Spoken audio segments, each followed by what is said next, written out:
Hello, South Florida. I'm Jordana Marie with SFSN TV. We're here tonight on Jungle Island for the University of Miami Hall of Fame induction ceremony. Here with tons of players, tons of coaches, family, and friends. So let's go see who we can find. It was such a huge honor, and you don't really kind of anticipate it coming or think it's going to happen, but when it does, it's such an honor, and I was just blown away, and still am, and it's just I'm just so happy to be a part of such a great tradition. What's it like to be inducted with your teammates? Like, how special is that for you guys? I mean, it means the world. Especially Brett.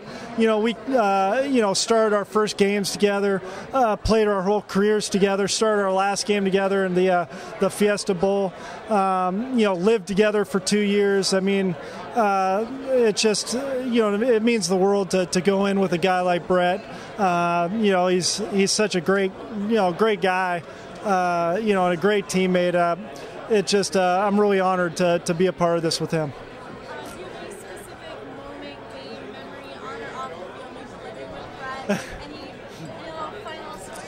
Well, I think, it was always interesting to see the interaction between our pets, since he had a gigantic Rottweiler and I had this little cat, and they would wrestle with each other and stuff like that. But, we always had a good time, and, we got along really well and all that. And I think just some great memories from the field were, obviously winning the championship game against Nebraska, but beating Florida State my sophomore year when they were number one was a huge, a huge memory of mine that I'll never forget. Well, that's what, I am a Florida State fan. Okay. I wasn't there for that game. We won't hold it against you, though, especially since I beat them every time we played them. So, but, it's got a little closer. It has. But we still like to reminisce about our wins a lot more than our. Who was your favorite Right, it's really impossible just to pick one guy, just because how close these teams were, and I think that's why we were so good, because there wasn't a bunch of guys just hanging out on their own and all that stuff. I mean, we really did a lot with a big group of guys, and I think everybody got along so well, and I think that was a big part of why we had a special run. I think I really think that they're on the right path, and they're doing all the right things to be a successful, national championship contending team. And I'm just excited to see the progress. Obviously, I think the coaching staff is doing a great job. Coach Golden is, tremendous. And I've got all the faith in the world in those guys that they're going to push all the right buttons and do all the right things. Again, it really is extremely special. Not only because, going into the University of Miami Hall of Fame, but, the way I look at it is, UM's really part of Miami. And, to be a part of this city, and go on the run we went on, in the city of Miami, I'll never forget. And that's really why, I love the city of Miami. I love the University of Miami. It's all the people, that root us on, and it's just great to be back. I think it's a great honor, obviously, being, leaving in 2001 and being able to play with those guys, the Ken Dorseys, Don Solinger being, the running backs coach at the time, and, Brett Romberg being our center. I think it's just a great honor to be here, and it's a special night, whether you're the one being inducted or not, just having known those guys and having played with them, and, the blood, sweat, and tears that you do with those guys, it just makes for a great event and a great night.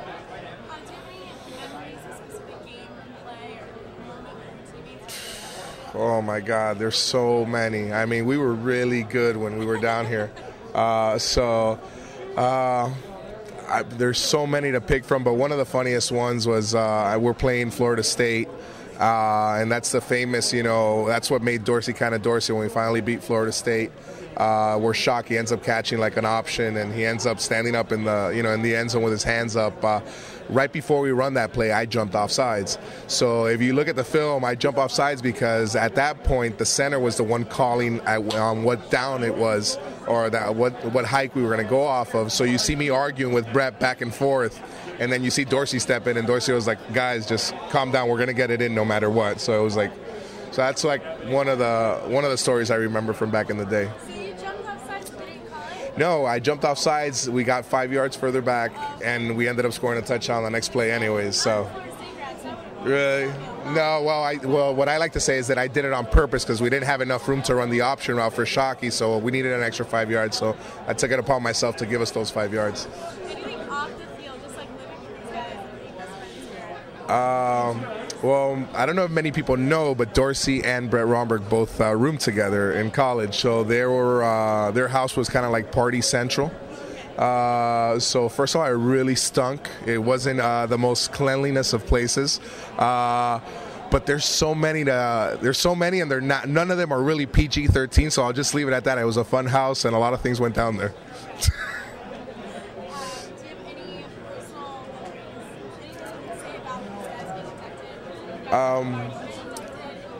I think that that class of 2001 and the guys that didn't leave that year, that stayed in 2002. It's such a good group of guys, not only great players, but just good guys. I mean, from Ed Reed to Brian McKinney to Brett Romberg to your Santana Mosses. I mean, you go down the line, Ken Dorsey. It's just forget about what they could do on the field, but just how they are as players, their family background, their character, their ethics. I mean, they're just good guys. And you can talk to anybody that was on that team that year or in 2001 and 2002, and we're still very close-knit. I mean, all these guys talk to each other. If it's not via Twitter, we're constantly talking. I mean, I work with two guys. I mean, I work with Brett Romberg and Sherko Haji-Razuli, which are, I like to say that we have the best offensive line in the tire business because we have 3 of the starting offensive line from the national championship year. But it's just such a close-knit group. And when we got there, it wasn't all a bed of roses. Most of these guys got there the year that we went 5-6. We all got redshirted, and we kind of worked our way to 9-3, 9-4, 11-1, and then finally 12-0 and won the championship in the Rose Bowl. So it was just a great deal. We went through a lot, and it kind of just forged us all together. So it's a great honor to be here and be part of this, and I'm ecstatic. I'm happy for those guys.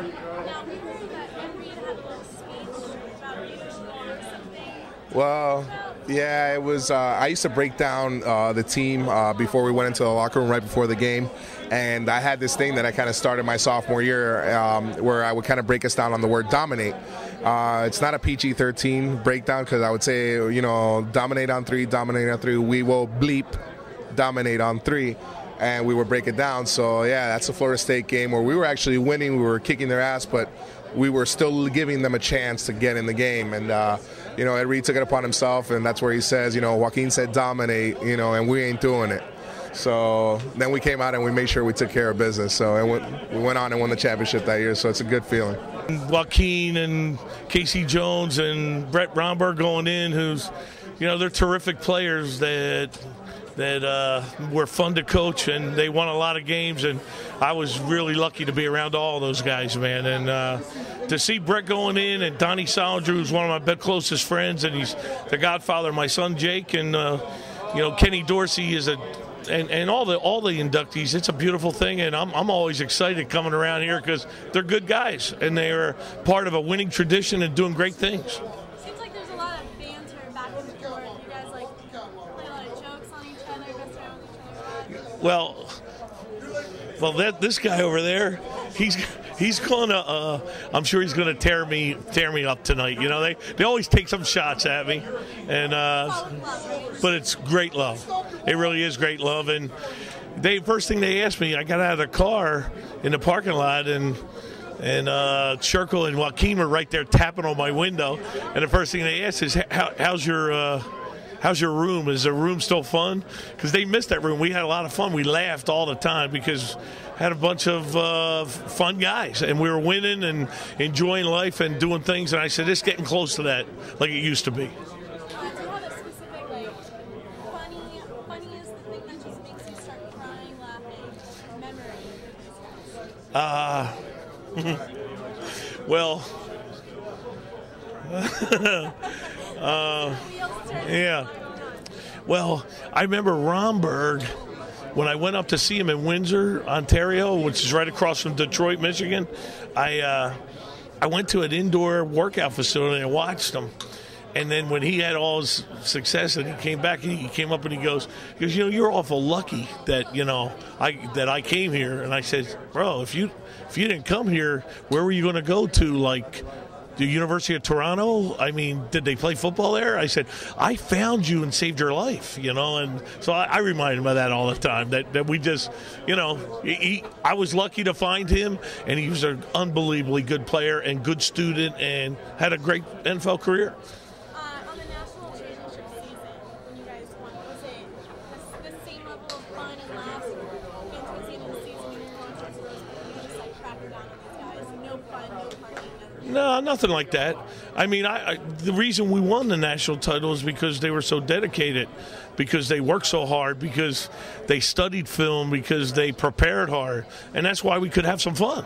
Because and that why the meetings go anywhere from 45 minutes to an hour and a half.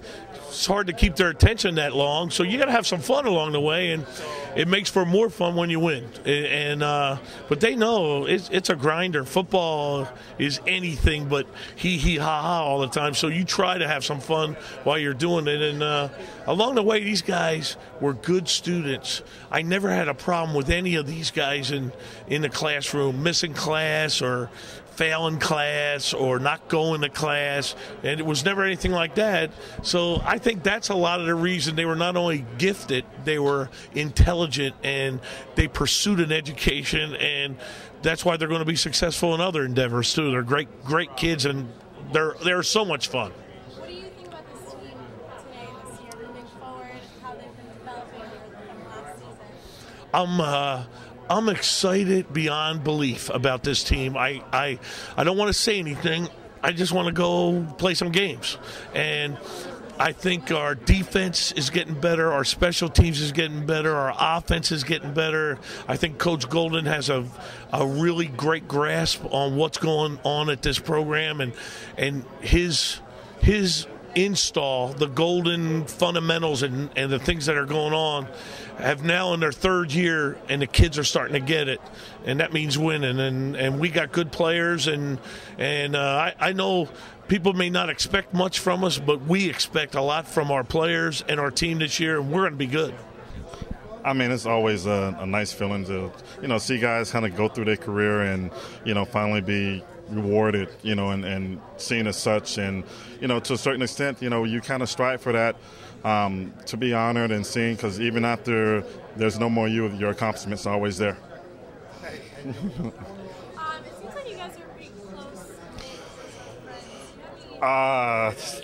Kinda, yeah. We're actually really close. I mean, just being a part of this group, and myself, being a president of Canes for Life and kind of being the guy that kind of oversees, all of our alumni, football alumni, I can't even tell you how great of a feeling it is just to have that network of guys. And it's not just, the guys that are here locally. I mean, we can go pretty much anywhere in the U.S., anywhere in the world, and find a Cane there. And we're all supportive of each other. So I think that's just something you just can't get, everywhere.